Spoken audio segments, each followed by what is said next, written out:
आप सबको जय श्री महाकाल। आदेश आदेश आदेश। ये नया साल आप सब लोगों के घरों में और आपके कारोबार में खुशियाँ लेकर आए, यही दुआ के साथ आज शायद एक साल के बाद आप साधक लोगों के और आप जन इंसानों के, मेरे साधक भाइयों से और इस चैनल से जुड़े हुए सभी लोगों को आदेश आदेश आदेश।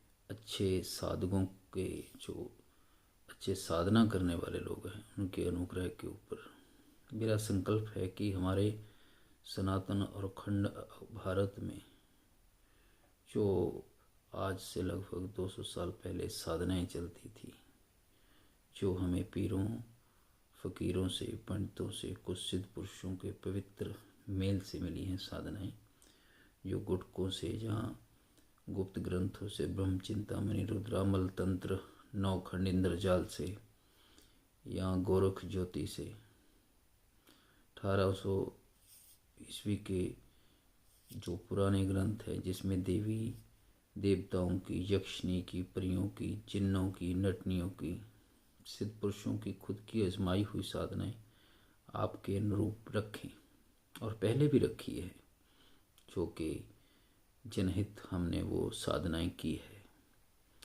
लेकिन कुछ गलत लोगों के वो हाथ लग गई, जिन्होंने इनको तोड़ मरोड़ कर वीडियो डाली, अपने नंबर डाले, तो हम खामोश होकर बैठ गए कि जो अच्छे लोग भी हैं इस दुनिया में और बुरे भी हैं। अब बुरों की वजह से अच्छों की हानि हो, ये भी नहीं हो सकता। तो बहुत सोच समझने के बाद, क्योंकि हम यहाँ पर साधनाएं कोई व्यू या कोई पैसा कमाने के लिए नहीं आए थे, यूट्यूब में इतने ये हो जाएंगे वो हो जाएंगे, ये हमारा कोई पर्पज़ नहीं था। हम एक टीम बनाने के लिए आए थे कि जो हमारा सनातन का जो डंका बजता है ना पूरी दुनिया में, इसको लोग जाने, इन तंत्र साधनाओं को पहचाने, इनका आमजन भी लाभ से ले सके, और जो तांत्रिक लोग हैं, साधक लोग हैं, वो भी इसका लाभ ले सकें। लेकिन आजकल इसका उल्टा दौर चल रहा है। आजकल का जो ज़माना चल रहा है, इसमें तथाकथित जो साधक बन चुके हैं वो ज़्यादा है, उन्होंने बेड़ा गर्की कर रखा है, और जो अच्छे साधक हैं वो यहाँ है वहाँ पर अपने बैठे हैं। लाभ ले सके आमजन, अपना और दूसरों का भला कर सके, इसलिए इन साधनाओं को आप जन लोगों के लिए इस पवित्र विद्या का जैसे उपवास हो रहा है, अन्य लोगों ने इन कुछ लोगों की वजह से हर एक अच्छा साधक शक के दायरे में आ चुका है और लाकर भी खड़ा कर दिया। तंत्र एक विज्ञान है, और तंत्र विज्ञान को जानने वाले लोग खामोश हो गए, बस नाम के साधक नाच रहे हैं। साधना होती है खुद को जानना, खुद को साधना। जिसने खुद को साध लिया और खुद को देख लिया, उस भगवान के दर्शन जिसने कर लिए, साधक कहलाने वाला ही वो है। साध और संत ही वही है जिसने खुद को साध लिया। उत्कीलन विधि मंत्र के जप से पहले, जैसे मैंने पहले भी आपको बताया था, जो भी हमारा एम है, हमारा ये कर्तव्य है कि हर एक चीज़ आपको ज्यों की त्यों बताएं। और आपको पता है कि कलिकल आने से पहले महाकाल ने तमाम तंत्र को कीलत कर दिया था ना। उसके कीलत जो मंत्र है उनको उत्कीलन करने के लिए, यानी कि एक लॉक लगा दिया। अब उसका जो उसको खोलना है उस मंत्र को, तो माया बीज ह्रीम जो होता है उसका एक बार 108 बार जप करे प्रणव से संपुटित करके, तो उसका उत्कीलन हो जाएगा। ये शायद ही आपने कहीं पे सुना हो ये, लेकिन ये सबसे अच्छी और सबसे आसान विधि है कि किसी भी मंत्र को उत्कीलन करने से पहले से ह्रीम जो माया बीज है उसका 108 बार जप कर प्रण से संपुटित कर दें तो उसका उत्कीलन हो जाता है।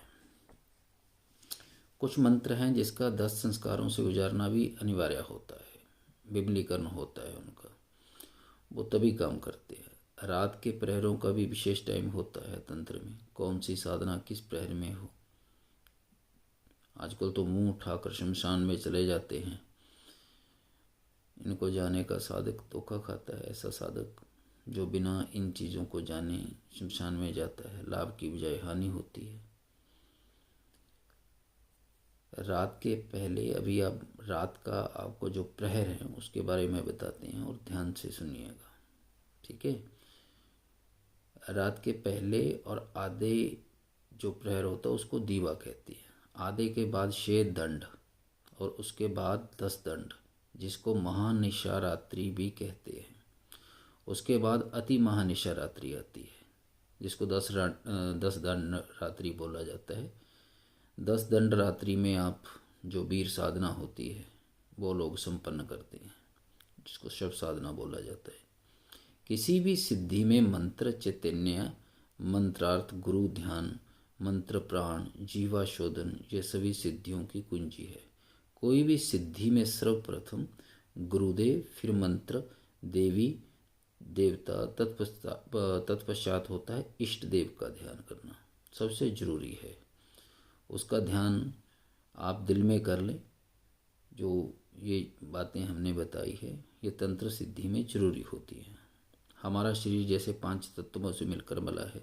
इन तत्वों के 7 स्वरों की चाल, ग्रह, नक्षत्र, योग, कमल चक्र, देवता, उनके मंत्रों के संबंध में अपने शरीर की अवस्था का ज्ञान, इन सब का पहचान होना जरूरी है। चलो ये बाद की बातें हैं, बहुत लंबी है, अगर ये मैं बताने बैठ जाऊँ आपको तो पूरा दिन पूरी रात गुजर जाएगी। ये बहुत बड़ा विज्ञान है, बहुत बड़ी तंत्र विद्या है। आदमी सारी ज़िंदगी सीखता रहता है लेकिन स्टूडेंट ही रहता है। परिपक्व तो सिर्फ मेरे महाकाल हैं, उसके बिना कोई नहीं है जो अपने आप को ये कह सके कि मैं तंत्र में परिपक्व हो गया हूँ। और आज का जो हमारा वीडियो है ये है बहुत से लोगों की नहीं, ये 99% लोगों की ये दिक्कतें आ रही हैं कि दुश्मन ने हमारे ऊपर ये कर दिया, हमारा कारोबार चल रहा था उसमें किसी ने बाधा डाल दी, दुकानदारी में बाधा डाल दी, पहले अच्छा काम चल रहा था, खेती बाड़ी अच्छी हो रही थी, खेती में कुछ करवा दिया, नेगेटिव ऊर्जा भर दी हमारे घर में। जहाँ मेरे व्यवसाय में नेगेटिविटी आ गई तो वहाँ पर चलता चलता व्यवसाय रुक जाता है। जब दुश्मन ऐसी चीज़ करवाता है रोग लग जाता है, तंत्र के द्वारा रोग भी लगते हैं। और लेकिन सबसे पहले हम आपको यही बोलेंगे कि कोई भी अगर आम खास रोग है तो उसको तंत्र से जोड़कर ना देखें। अपना जो आपको डायबिटीज़ है या आपको हार्ट डिजीज़ है, किसी प्रकार की कोई दिक्कत है तो पहले डॉक्टर से परामर्श लें। डॉक्टर के परामर्श के साथ साथ भी अगर आप इस तंत्र द्वारा इसका निवारण करवाओगे तो सोने पे सुहागा होता है, समझे आप। देखिए तंत्र भी एक विज्ञान है, तंत्र कोई विज्ञान से अलग बात नहीं है। अगर इसको आप देखो कि तंत्र एक सब्जेक्ट ही है, स्टेप बाय स्टेप अगर आप इसको सीखते हो तो ताज़ ज़िंदगी चली जाती है, लेकिन ये सीख नहीं सकता। कोई भी स्टडी है उसमें आप मान के चलो कि कोई भी स्टडी पढ़ रहे हो तो उसका एक दायरा होता है। कोई MBBS बन जाता है, कोई इंजीनियर बन जाता है, कोई कुछ बन जाता है, कोई कुछ बन जाता है। इसी प्रकार तंत्र में है। तंत्र में षटकर्म का आप मान के चलो जान लिया, जैसे छह तंत्रों का ज्ञान हो गया, आपको षटकर्म का ज्ञान हो गया, तो 6 कर्मों के ज्ञान के ऊपर भी इसमें इतनी ज़्यादा गहराई है कि ता ज़िंदगी अगर आप सीखते रहोगे तो भी इसका आपसे का से खाई नहीं सीख पाओगे। इतनी बड़ी विद्या है ये। तो उसी में से आपके जो सवाल थे कि गुरुजी आप कोई विद्या लेकर आइए कि हमारे जो कार्य हैं, जो दुश्मन हमारे ऊपर बार बार ये प्रयोग कर रहे हैं, तो उसके लिए थोड़ी सेहत ठीक न होने के कारण बड़ी ही आप लोगों की ये ज़रूरत को ध्यान में रखते हुए ये लेके आए हैं। ये माँ बगलामुखी का साबर मंत्र है और बहुत ही पुरातन मंत्र है। ये इसको सिद्ध करने की ज़रूरत नहीं, ये स्वयं सिद्ध मंत्र है। बस आपको क्या करना है कि पीली चुनरी लेनी है, पीले फूल लेने हैं, हल्दी की 7 गांठ लेनी है, 7 पीले फूल लेने हैं, 7 पीली चूड़ी लेनी है और हल्दी और सिंदूर से रंगे हुए अक्षत लेने हैं। घी का दिया चाहिए, पीली बाती उसमें होनी चाहिए, पीली मिठाई होनी चाहिए, 7 प्रकार की पीली मिठाई होनी चाहिए, है ना। 1 मीठा पान होना चाहिए और पीला ही आपका आसन लगेगा इसमें, ये ध्यान में रखना है। और पूर्व दिशा में आपका मुख रहेगा इसमें। ये रात की जाने वाली सिद्धि है, लेकिन बहुत उग्र और बहुत ही भयंकर सिद्धि है ये। आमजन जो सुन रहा है वो इसको न करे। जो अपने गुरु से दीक्षा ले चुके हैं, गुरु मंत्र का जाप कर सके, वो जिन्होंने 1.25 लाख कर लिया, उसका दशांश श्रवण की क्रिया भी जिन लोगों ने कर ली और जिन्होंने रक्षा मंत्र भी अपने गुरु से ले लिए, वो ही इस सिद्धि को करे। आमजन के करने के लिए ये सिद्धि नहीं है, ये बहुत प्रचंड और भयंकर अवस्था वाली सिद्धि है। इसमें क्या है, क्योंकि ये 2 से 1 पहली बार जब करोगे तो आपको इसका एहसास हो जाएगा कि हमने कुछ किया है। ये ऐसी चीज़ है, ये पहली बार हम इसको बता रहे हैं ज्यों का त्यों। इसमें किसी प्रकार का कोई त्रुटि नहीं रखी गई है।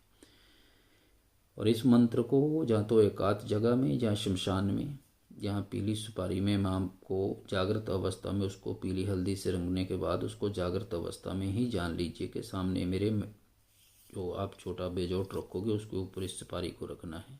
माँ का कोई यंत्र भी रख सकते हो उसके ऊपर, और उसके ऊपर ये सुपारी रखिए। घी का दीप जलाना है, पीली बाती पहले बता दी है, उसमें प्रज्वलित कर लीजिए। अनुष्ठान में पीली सरसों की होती जाएगी। ये क्रिया बहुत उग्र है, बार बार बोल रहे हैं, क्योंकि इस मंत्र को सिद्ध मंत्रों में विशेष स्थान है। कितना भी बड़ा शत्रु हो, कितनी ही बड़ी भयंकर प्रयोग हो, हर आहुति में अपने ऊपर से 1 मुट्ठी पीली सरसों की 7 बार घुमाकर आग में डालनी है और 108 आहुति देनी है। हर एक मंत्र पर 7 बार घुमाना है और उसको आग में देते जाइए। इन आहुति को देने के बाद जो सभी माँ का सामान होगा वो वहीं रख के छोड़ देना है। माँ से बोलना है कि माँ अपने सुखासन पर विराजमान हो जाइए। उसके बाद वहाँ से माँ से आज्ञा लेकर अपने घर को आना है। पानी का जो कमंडल होगा थोड़ा सा वहाँ छींटा दे दीजिए और फिर उस कमंडल को हाथ में लेके आप आइए और अपने घर में घुसने से पहले अपने ऊपर से भी वो उस कमंडल से पानी लेकर पीछे कोई और जाइए, क्योंकि माँ की डाकनियाँ घर तक पीछा करती हैं। ये याद रखने वाली बात है। और इसका मंत्र है, मैं एक बार पढ़ देता हूँ आपको। वैसे तो मैं इसको दे दूँगा मंत्र आपको, लेकिन फिर भी पढ़ देता हूँ। मल्या वगला भगवती महाक्रूरी महाकराली राजमुख बंदनम ग्राम मुख बंदनम काल मुख बंदनम चोर मुख बंदनम व्याघ्र मुख बंदनम सर्व दुष्ट ग्रह बंदनम सर्वजन बंदनम सर्व डाकनी शाकनी बंदनम अमार दुश्मनेर। अब जहाँ पर अमार और बोला है तो वहाँ पर अपना बोलना है, क्योंकि ये बंगाली में अमार मीनिंग्स मेरा, और अगर किसी के लिए आप कर रहे हो तो वहाँ पर फिर उसका नाम बोल दीजिए। अमार दुश्मनेर का तंत्रो मंत्रो बंदनम अमार दुश्मनेर बशी कुरु हुम फट स्वाहा। इसमें कुरु एक बार आएगा, उसके बाद हुम फट स्वाहा। जब स्वाहा बोलो तो अपने बार से 7 बार घुमा के उस सरसों को, पीले दानों को उस आहुति में डालते जाइए। और जितना भी आपके ऊपर नेगेटिविटी होगी, जितना भी तंत्र मंत्र किया होगा, उसका जहाँ से आया होगा माँ बगला उसको नष्ट कर देगी और आपको एकदम पॉजिटिव ऊर्जा से भर देगी। पहले प्रयोग में ही इसका आपको पता चल जाएगा। और 2 से 3 बार इस प्रयोग को कीजिए, डरिए मत, किसी को साथ